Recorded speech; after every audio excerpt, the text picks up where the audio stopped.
Child sexual abuse is very commonly committed by women, but it's a taboo subject in our society.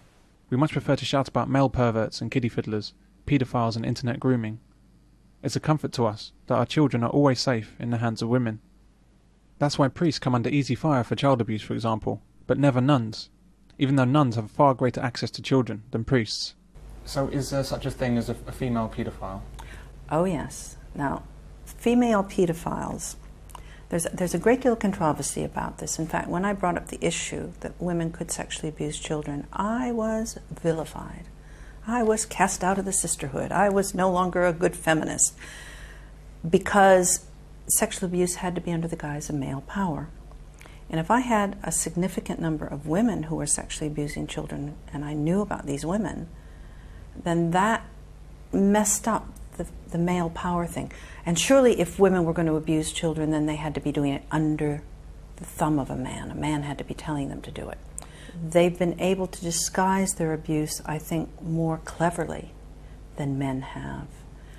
And society doesn't want to believe that there are female abusers. It's easier to think it's a nasty man.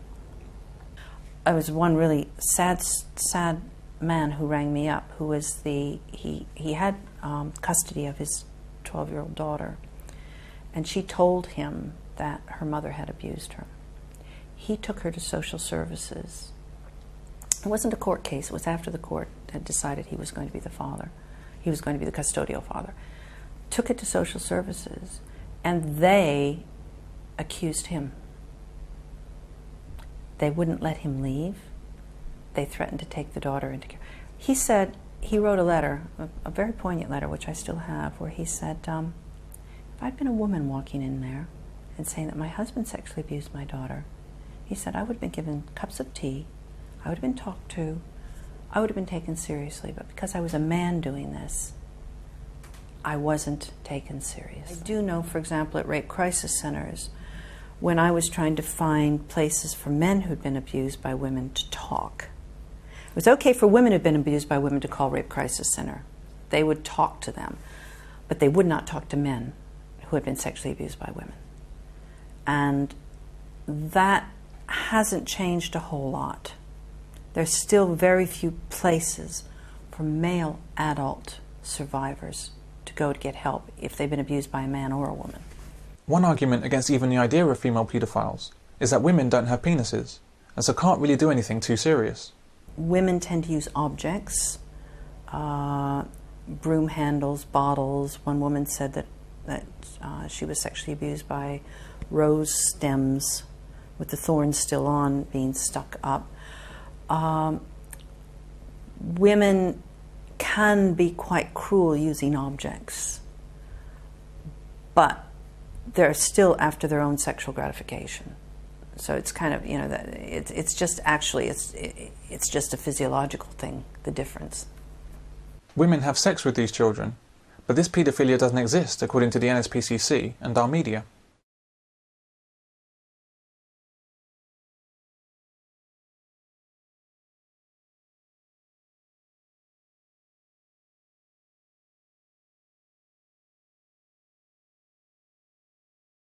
The link between those that have been abused and then go on to abuse, is that the same whether the victims are male or female? It does seem to be, the women that I know who have sexually abused children do seem to have been abused in their childhood. I talked to one of them who said, oh, I just want to have sex with kids because sex with children is beautiful. It's non-threatening. It's what happened to me when I was a child. So I think that the link of adult female abusers with abuse in their childhood is the same as a link with adult male abusers. In other words, most of them have been abused as children in some really dramatic way.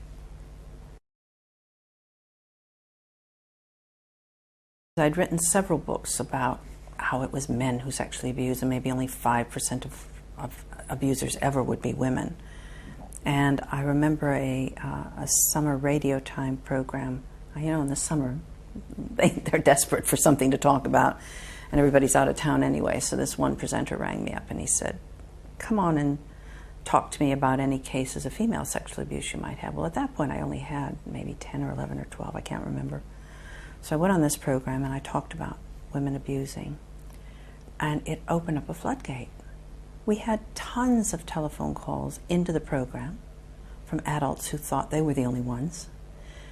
And then by the time I got back to my office, we had even more. And it kind of was a snowball effect. It was like when we first started talking about sexual abuse at all, when the adults would say, I never knew it happened to anybody else. I didn't know that, my dad or my uncle or somebody abused me. I didn't know anybody else did this. Same thing was happening with women. It was men and women ringing, saying, I was abused by my mother, by my aunt, by a nun, by a teacher, by, all kinds of different people. I was shocked. I don't expect women to sexually abuse. I really, really thought it was a tiny, tiny problem. At one point after This Morning program, ages ago, and again in the 90s, we talked about it on that program, and they had 1,000 phone calls. They had 1,000 phone calls in one day. They couldn't even cope with them all. And that happened, and the reason I say that is because that was morning television from people who happened to be listening, who managed to call in. The 800 cases I've got, I'm just one person. We're not a big organization. We don't have a huge profile.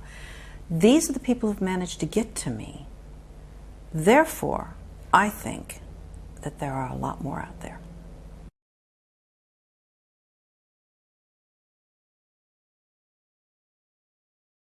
We had a conference about this eventually in, I think, 94, maybe earlier. 400 people applied to come to this conference. It was a huge conference.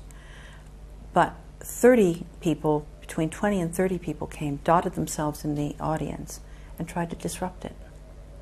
They were yelling that, why was I paying attention to women? It wasn't women. I was taking the attention away from men. One of the women who was going to talk about her own abuse, who was now helping others, then couldn't face the audience. So you had this uproar. You had people in the audience turning on these women who were standing up saying, sit down, we want to hear about this. And you had them shouting, and it was absolutely strange. And very sad, because it was like, don't tell me this information, even if it's true, because I don't want to hear it.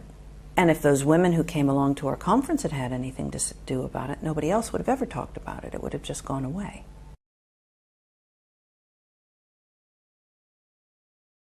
One justification used for female paedophiles is the co-offending theory. That is, they acted as a result of male coercion. Do women tend to only commit child abuse if there's a man involved as well? No. In over 75% of the cases, the women acted completely alone. Most times there wasn't even a man in the premises. So, the excuse. And it's interesting about us as women, because we're quite willing to accept that we are a superior breed and that we do everything right, but quite unwilling to accept that we could do anything quite as horrible as this. So it's really not us. I know there are plenty of women who commit paedophilia, and they get away with it because of the mother expectation, because of the image that they can use of the motherly type. So a woman can go to a schoolyard quite happily and watch the children go by, but if a man does, there's something perverted going on there, and that's how a lot of older female paedophiles get away with it and continue to get away with it, and they will do, because then we're letting them. If we think about women and men in that way, then we're making it easier for them to.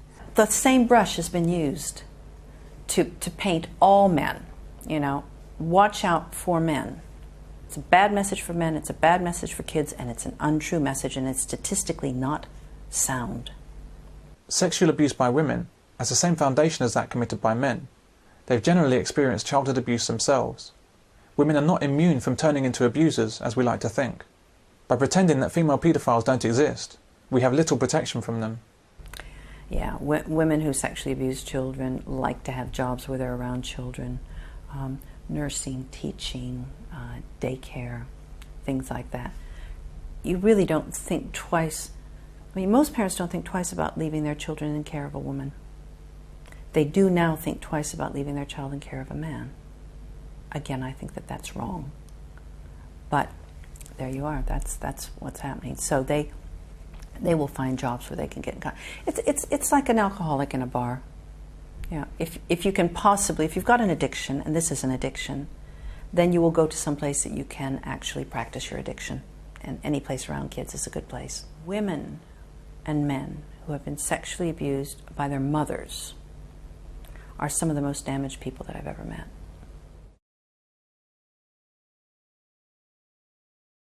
The vast majority of the people who have contacted me have told me that it was their mother who sexually abused them. Now, I wouldn't like to say that that's what's happening necessarily with child sexual abuse everywhere by women. But the mother can disguise what she's doing, putting cream on the child, bathing the child, holding the child in bed. You know, society thinks, ooh, that's okay, because it's a mommy. Maybe it's a bit suspect because it's a dad, which I think is very sad, but that's how it goes. I think most female sexual abuse goes undetected, and in fact, I think that a lot of people cover up for their mothers. It's very rarely talked about. There are only 2 or 3 books even out there about the subject, so that unless there's a media coverage of it, for example, somebody writes a personal book or goes on and tells a personal story, or a film comes out, then that brings a flurry of people who say, oh, I'll tell. But I think for the most part it's quite quiet. I mean, when's the last time you heard about female sexual abuse of children? I mean, my son, when we separated, he was 4, and he was obviously, he was disturbed about what was going on between his parents. He wanted to be in my bed, and I thought about the implications of it, and then, like you, I thought, fuck it, no, he can stay there, that's fine, and we'll take the consequences if someone raises an issue about it, which luckily they never did. But you have to say to people who come to our meetings, be careful, because there'll be suggestions.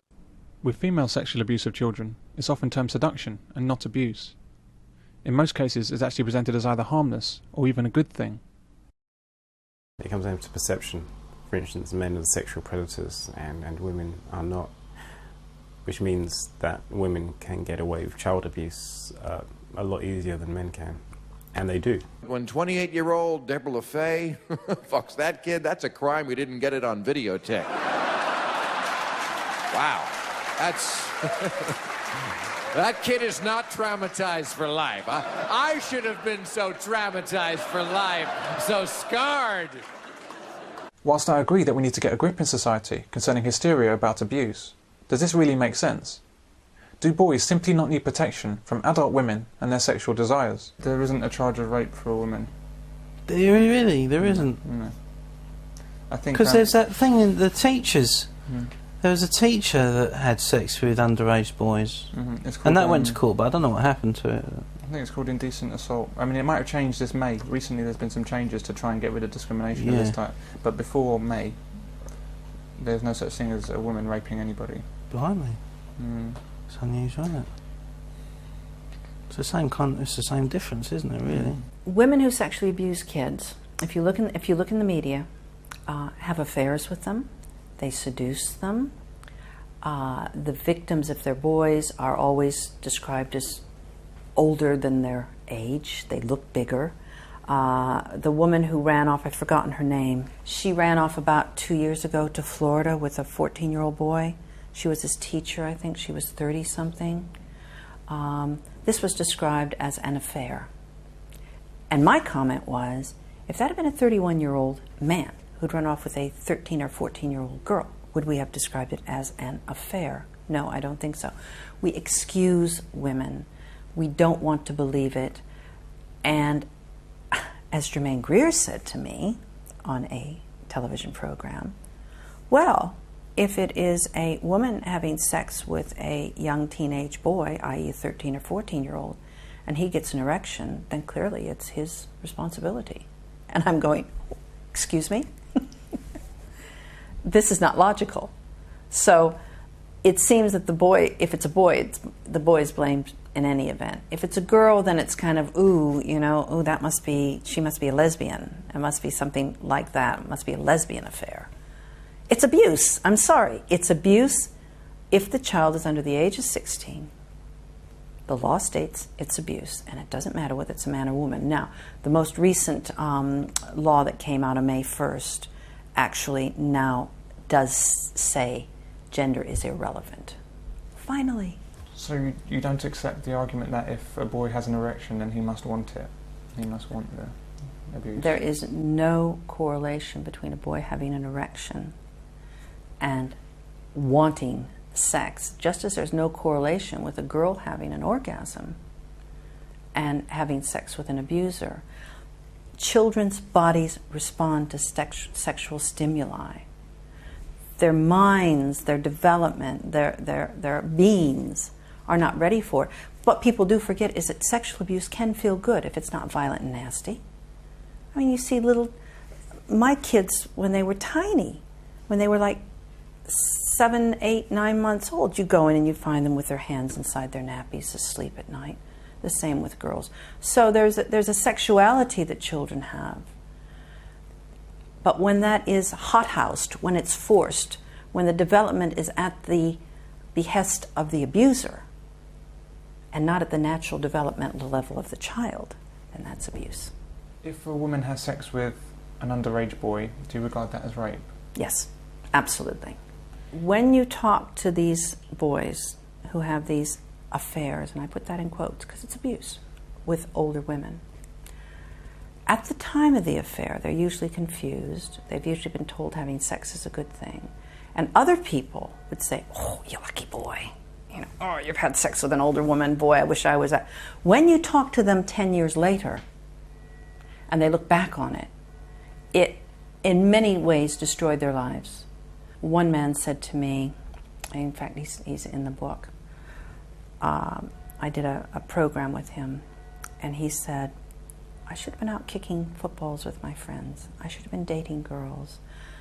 I should have been concentrating on my schoolwork. He said, and all I could think about was the next time I was going to have sex with my teacher. And he said, I wasn't ready for it. She was pushing it. And I thought it was cool. But it wasn't. It was abuse. And I think that really does hold true. I have only ever met one man who said that he thought it was great and it continued to be great, and he was still having sex at age 40 with his mother in her 60s and his sister.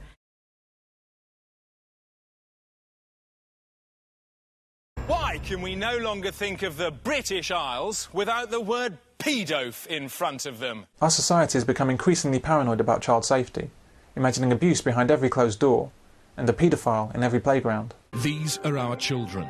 They skip down our streets, but the paedophile is waiting. As with terrorism, child sexual abuse dominates our news coverage, when the actual prevalence of such abuse is so low that such heavy coverage doesn't make sense. Government plans paedophile hostels in neighbourhoods across the country, but will residents tolerate them? It's being claimed that children are still at risk from paedophiles because of a major shortfall in funding the policing of the internet. The Association of Chief Police Officers and a coalition of leading charities want a massive injection of money to help catch offenders. There are warnings tonight that some of the children who've been orphaned by the tsunami disaster could become victims of abuse. Orphanages are preparing themselves for a huge influx of children, but aid agencies are warning that paedophiles could try to exploit them. Men are maligned on our screens. Every other TV show has a reference to male paedophiles and abusers. Now you look like the sort who's got some beautiful kiddies at home. What do you want to know for? What are you? Some sort of paediatrician or something? You need locking up, you do.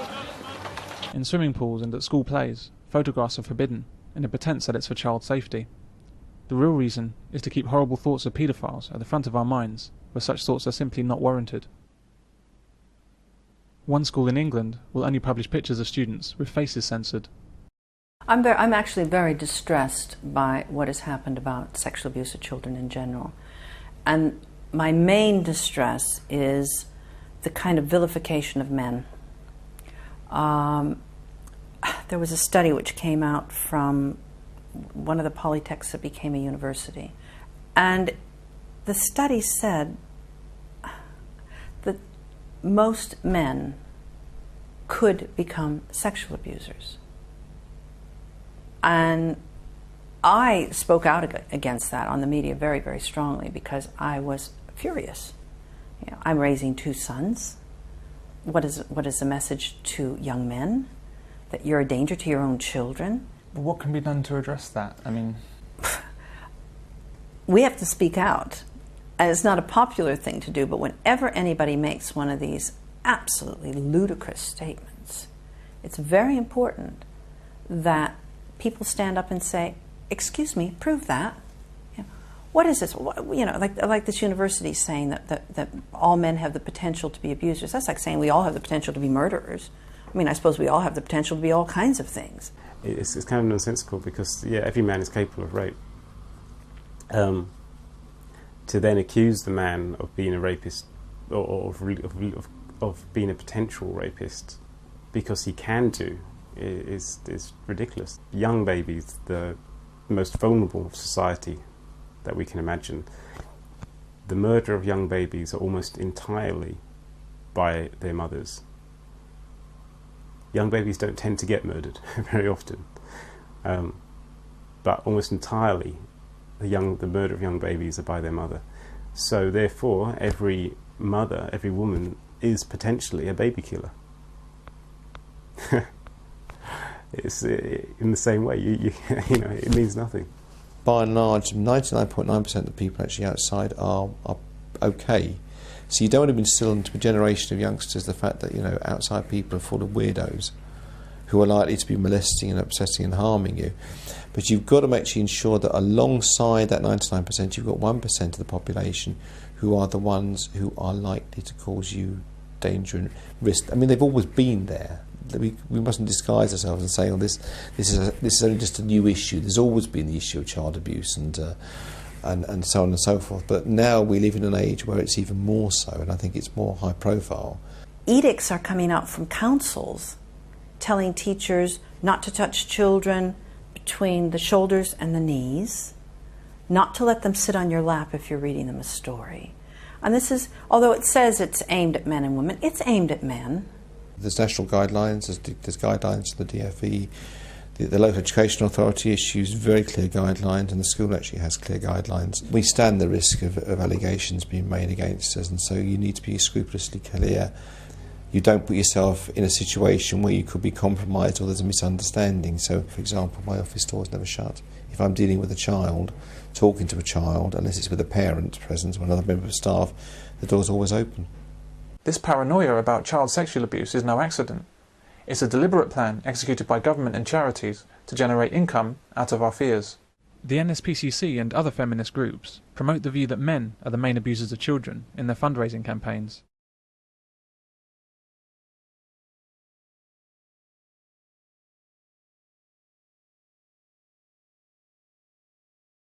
But it's not true that men are more abusive than women.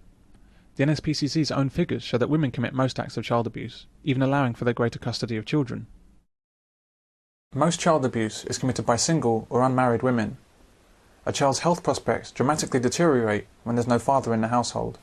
Is there any relation between child sexual abuse by mothers and whether they're in single-parent families or normal, stable families? What I have found is that the vast majority were women alone. If they did have partners or husbands, the partners were either away a lot or were quite weak. Doesn't mean, we have to be careful there too, because it doesn't mean that single parent families are bad. It's just that I cannot disguise the fact that the vast majority of this abuse has happened where there has only been, when it's been mother abuse, when there's only been a mother in the home.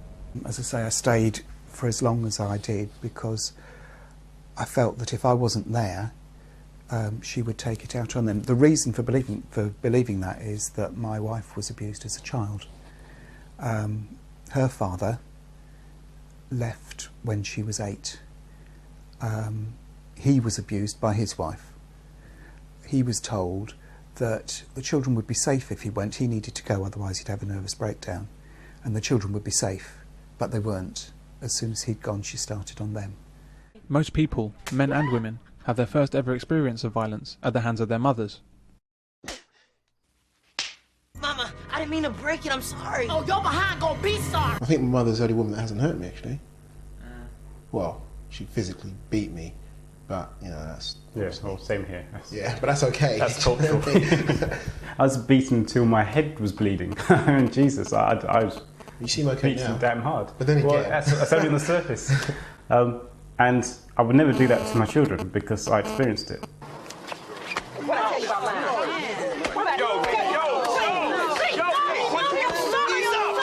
Get upstairs now! You didn't have to hit your boy like that. He's already scared to death. I appreciate you helping my Eddie, I truly do. But I'll have nobody question how I raised him, not even his daddy. Yet the presentation of child abuse overwhelmingly singles out men as perpetrators. I mean, you knew a bigger no than the last time I decked you. This is particularly true with the presentation of child sexual abuse. Lisa, do you know why you're here? Yes. Can you tell us? Because Daddy touched me in bad places. Burying your head under the covers to drown out the screams of your baby sister? Your 6-year-old sister that your daddy raped night after night?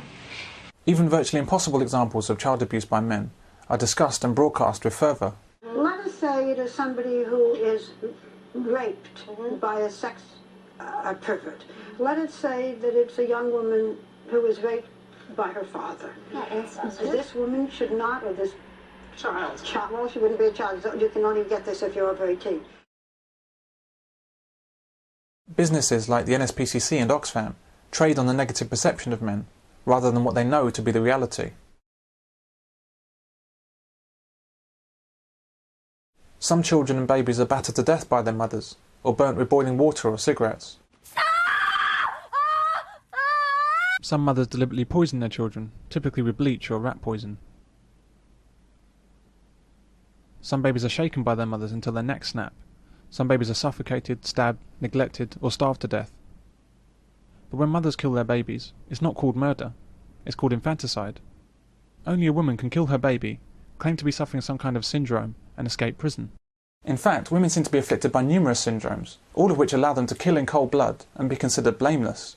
Battered woman syndrome, premenstrual syndrome, Munchausen syndrome by proxy, whatever the crime, there's a female-only defence using some kind of syndrome. Hey, Lois, look at me. I got postpartum depression. Wah! I'm sad about stuff. Wah!